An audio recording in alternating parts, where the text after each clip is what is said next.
네, 앞에선 태분한의 법칙을 이러한 회로로 봤고요. 그리고 이어서 노튼의 법칙 실험은 이러한 회로로 구성이 되어 있습니다. 그리고 그 회로도는 R1 2kΩ, R2 1kΩ, R3 2kΩ 다시 한번 확인시켜 드렸고요.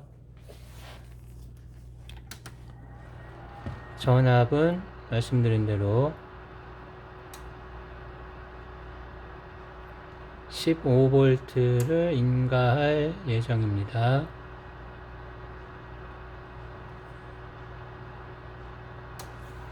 네, 이 상태에서 한번 보겠습니다.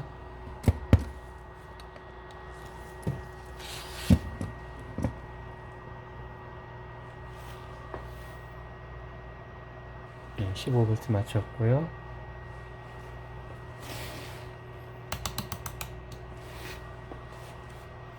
네, 우리 계산치는 5mA가 나왔는데 약간 좀 차이가 있네요. 근데 실험에서 1mA 정도는 괜찮다고, 어느 정도는 허용할 수 있다고 하니까요.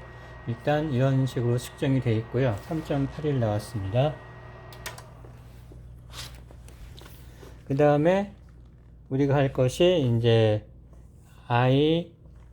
IL을 이 저항을 바꿔가면서 해볼 겁니다. 우리가 지금 측정한 거는 IN이에요.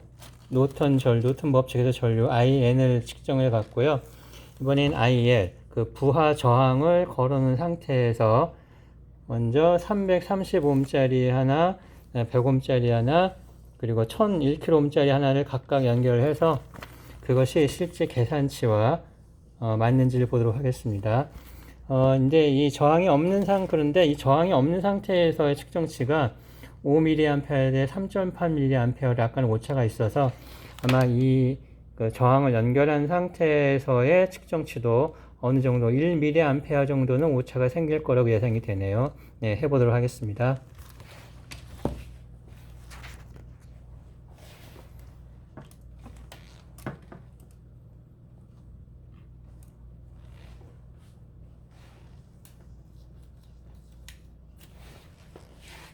먼저 330ohm짜리 저항을 연결해 볼게요.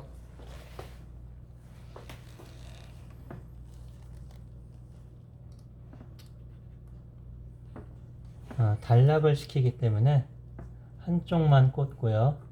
나머지 하나를 이렇게 집게로 짚고서 이쪽은 이제 원래 연결해 놨으니까 이 상태로 보겠습니다. 15V 인가했을 때 약 3.26mA가 나오네요. 우리가 계산했던 4.3과는 조금 차이가 있지만 그래도 이 정도면은 어느 정도 유의차가 있다고 볼 수 있습니다. 실험 결과가 좋게 나왔다고 볼 수 있습니다. 다음에는 이걸 빼고요. 했습니다. 330을 빼고 100ohm짜리를 연결해 볼 겁니다. 100ohm짜리를 연결해 볼게요.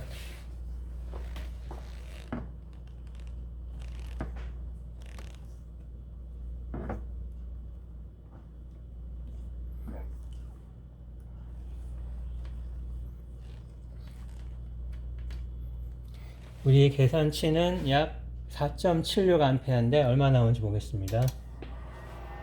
네, 3.63 정도, 역시 1mA 정도 차이가 나는데 이 정도면은 계산치와 비교적 맞는다고 볼 수가 있어요. 그 다음에는 이번에는 이걸 빼고 이번에는 1kΩ짜리를 연결해 보겠습니다.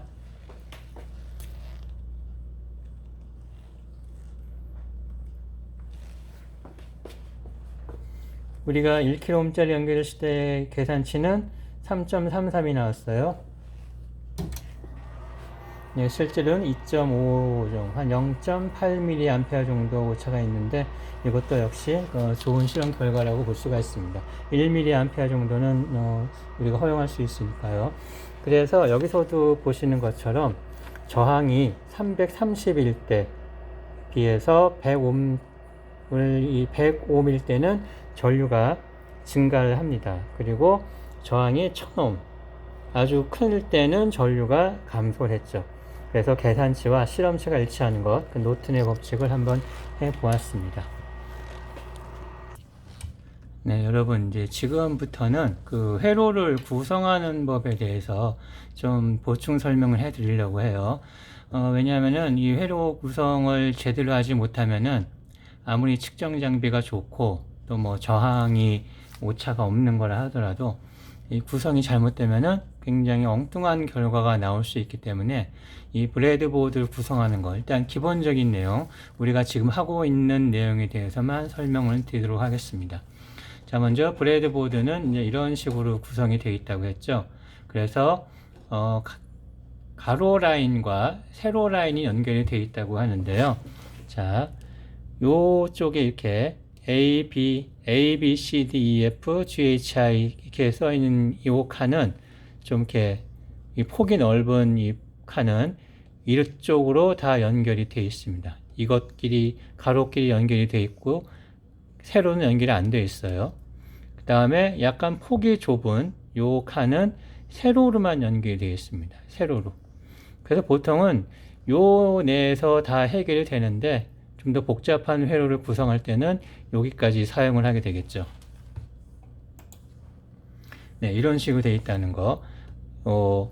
A, B, C, D 영어가 써 있는 요 칸은 다 가로가 이 안쪽에 연결이 되어 있고, 그래서 여기와 여기를 연결하면은 그거는 이 양쪽이 다 위로도 연결되고 안쪽으로도 연결이 되어 있다는 그런 내용이 되는 거예요. 그래서 연결할 때 서로 겹치지 않도록 주의를 하셔야 되고요. 이쪽은 세로로 연결이 되어 있다는 거, 그리고 대부분 요 안에서 다 해결이 된다는 거 말씀을 드렸습니다. 네, 그래서 오늘 우리가 시험을 했던 요 회로 구성을 한번 해 보도록 하겠습니다. 전압이 15V가 걸려 있고요. R1, R2, R3 이런 식으로 되어 있죠. 그리고 저항이 4개 있는 것을 한번 구성해 볼게요. 먼저 R1부터 한번 꽂아 보겠습니다. R1이 2kΩ이죠.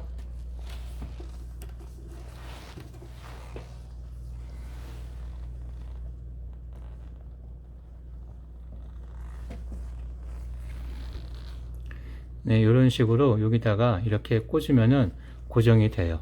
그래서 이렇게 서 있는 거 보이시죠? 그래서 이거는 여러분 실험할 때는 들 수 있으면은 이렇게 표시를 하가면서 하는 게 좋습니다. 나중에 헷갈리지 않기 때문에.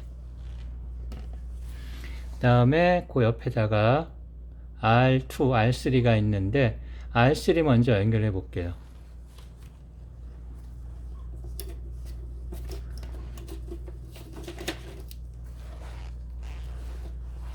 R3는 어떻습니까? R3는 R1과 연결이 돼야 되죠. 따라서 R1과 연결이 되어 있는 요 옆에 선에다가 이렇게 같은 가로 라인에다가 연결을 해야 합니다.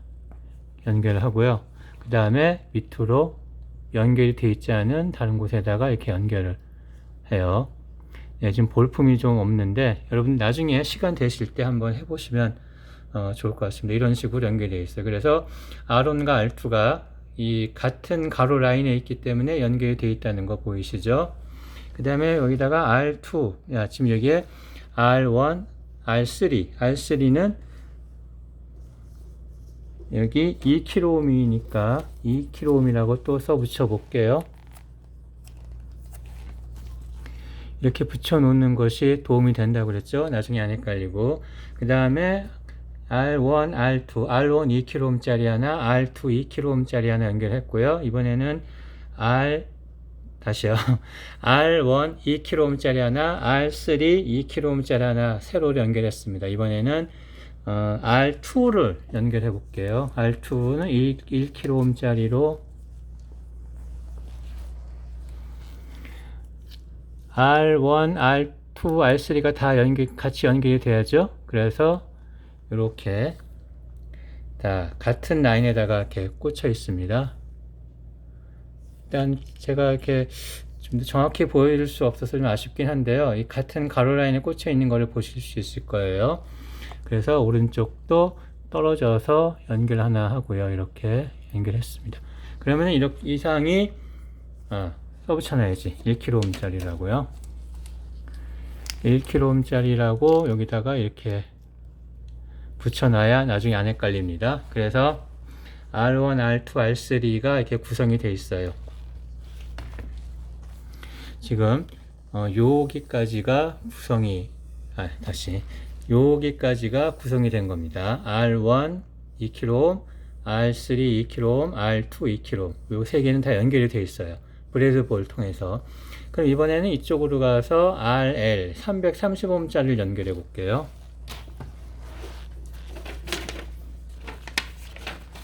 자, 330Ω짜리 연결하겠습니다. 330Ω짜리는 어떻습니까? RL은 어떻습니까? R2하고만 연결이 되어 있네요. 그리고 나중에 R3하고 연결할 텐데 일단 RL과 R2를 먼저 연결해 보겠습니다.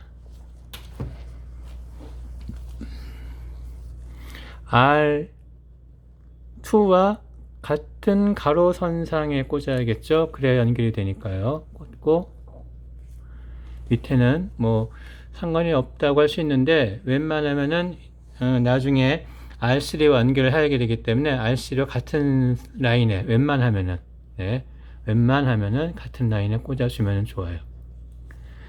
그래서 이렇게 보시면은 R1, R2, 그 다음에 RL이 다 같은 라인에 꽂혀 있는 걸 볼 수가 있어요. 그래서 쫙 연결이 되어 있고요.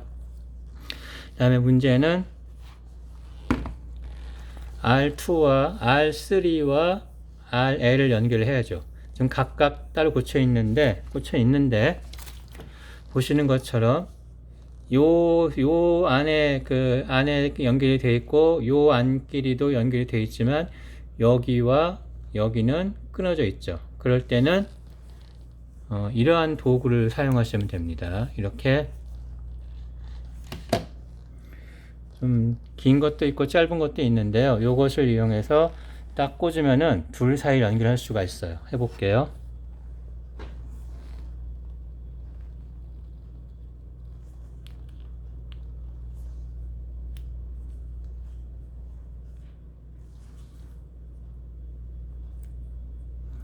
네, 여러분들한테 보여드리면서 하려니까 잠깐 서툴어지는데, 자, 이렇게 보시면은 약간 빼볼게요. 보시기 쉽게.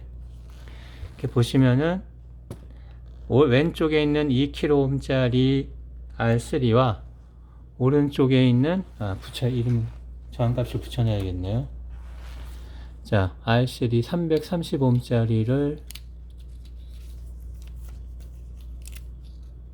표시를 했습니다. 표시를 했고요.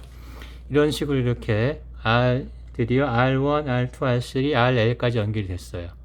이것이 바로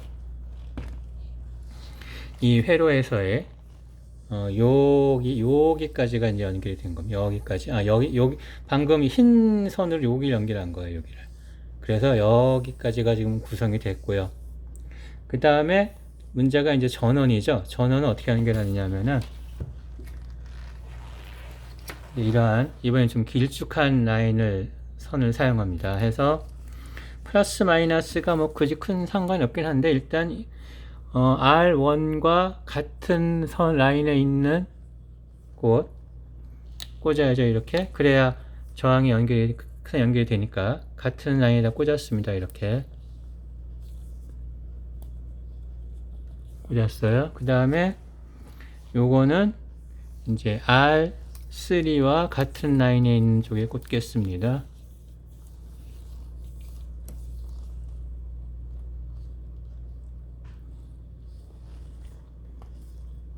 꽂았어요. 그러면은 일단 여기는 브레드보드를 통해서 R1과 전원 공급선이 연결되어 있고요. 밑에는 R3와 전원 공급선이 연결되어 있습니다. 이런 식으로. 그러면은 이번에는 할 일은 요 두 전원을 연결하는 거겠죠.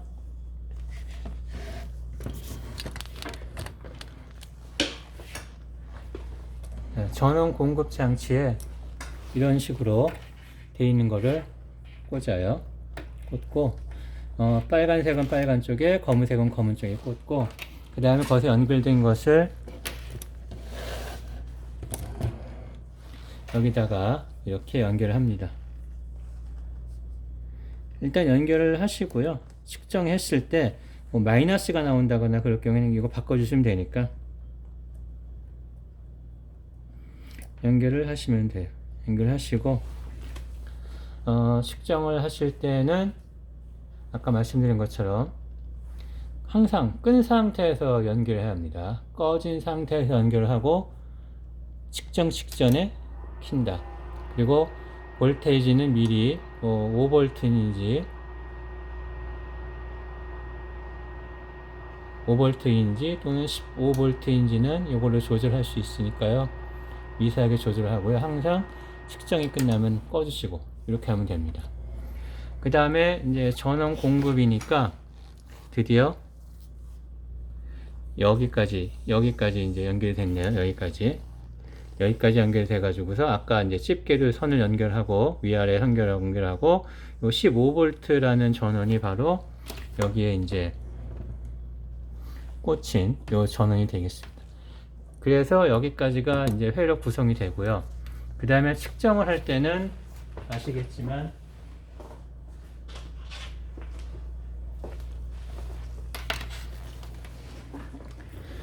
멀티메타를 사용을 하죠. 멀티메타. 아까 제가 하느냐고 급하게 하느냐고 미처 설명 못 드렸는데 중요한 게 이거죠. 커먼은 항상 꽂히는 게 맞는데 오늘 같은 경우는 저항도 측정하고 볼테이지도 측정하고 암페어도 측정하고 했죠. 볼테이지와 저항은 항상 여기 꼭 측정하고요. 전류 측정할 때는 항상 여기 꽂는다. 큰 전류, 작은 전류. 근데 오늘도 실험에서 보셨겠지만 보통 미리암페어 단위로 나오기 때문에 미리암페어에 꽂는 게 편리한 것 같아요. 그리고 역시 측정할 때는 항상 오픈을 해놓고서 전압 잴 때, 저항 잴 때, 그리고 전류 잴 때, 이렇게 전류 잴 때 미리암페어로 주로 측정한다고 했죠. 이렇게 측정을 하시면 됩니다. 항상 꺼놓은 상태에서 그리고 이제 여기에 연결이 된 것이 바로 이거죠.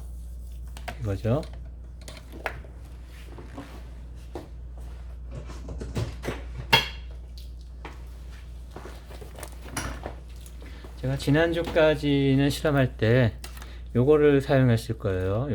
근데 이걸 사용하다 보니까 이렇게 꽂아서 측정할 때 뭐 약간 노이즈도 생기고 뭐 힘을 얼마만큼 가하느냐에 따라서 약간 그 오차가 생기더라고요. 그래서 이게 보기도 좋고 뭐 한데 일단은 저는 이제 앞으로 실험은 이 집게 타입으로 사용을 할 예정이에요. 그래서 아까 말씀드린 것처럼 우리 실험했던 것처럼 단락 저항을 잰다 할 때는 요거를 이렇게 빼가지고서 전류 잴 때 항상 빼야 되죠. 빼놓고요. 다른 한쪽도 빼놓습니다. 그 다음에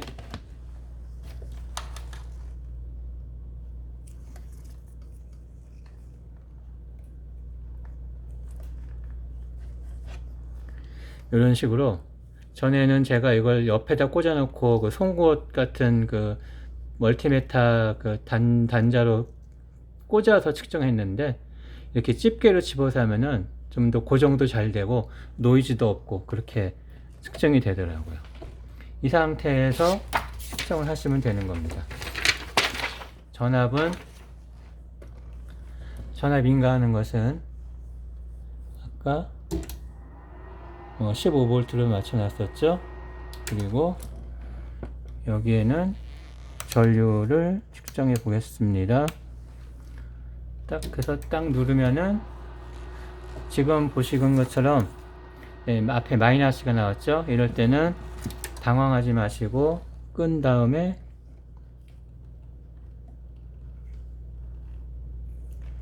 플러스 마이너스를 바꿔주시면 되는 거예요. 이 실험이 아까 우리가 했던 IN 노턴 전류 330일 때 IL을 측정하는 건데 15V일 때 원래는 4.3이 나왔는데 2.48 정도가 나오네요. 그래서 뭐 이 정도 오차는 아까보다 조금 오차가 생긴 것 같은데, 아무튼 이런 식으로 측정을 하시면 되겠습니다. 그리고 측정이 끝나면 항상 이거를 이제 끄셔야 되고요. 그 다음에 이것도 오프로 옮겨 놓으시면 되겠습니다. 그래서 오늘은 그 회로 구성 방법에 대해서까지 설명을 드렸고요. 앞으로 여러분들 남은 시간 동안 남은 실험, 몇 주 차에 걸쳐서 한 실험 열심히 해주시면 감사하겠습니다. 네, 오늘 이번 주 수고하셨습니다.